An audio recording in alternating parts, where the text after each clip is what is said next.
Antoine Sfer, vous avez probablement vu ou entendu une de ses interventions à la télé ou à la radio. Le directeur des Cahiers de l'Orient est une sommité dans le domaine géopolitique du Proche et du Moyen-Orient.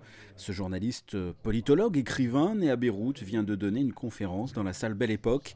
Antoine Sfer a tenté de décortiquer la problématique extrêmement complexe de cette zone géographique. Le Proche-Orient, le Moyen-Orient, le Maghreb, donc toutes ces régions à la fois perse, arabe, turque, sont des régions qui sont en train de muter aujourd'hui. Aujourd'hui, on se demande un peu qu'est-ce qui va survenir. Moi, je vais précisément essayer d'ouvrir des tiroirs pour montrer vers quoi on va, l'éclatement des régions, l'éclatement des pays, l'Irak devenu pays fédéral.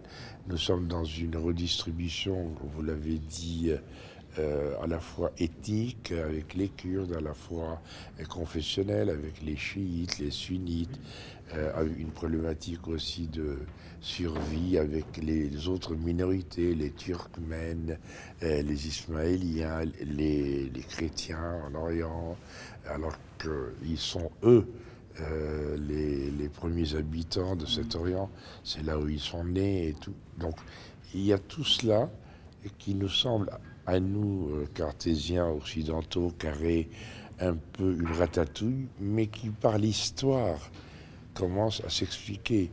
Donc, moi, j'amène mes auditeurs, en général, à une promenade dans l'histoire à la fois lointaine et contemporaine, et en même temps, j'essaie de monter aussi nos responsabilités occidentales. Antoine Sfer a également présenté quelques pistes pour que le Proche et Moyen-Orient ne tombe pas dans un islamisme radical.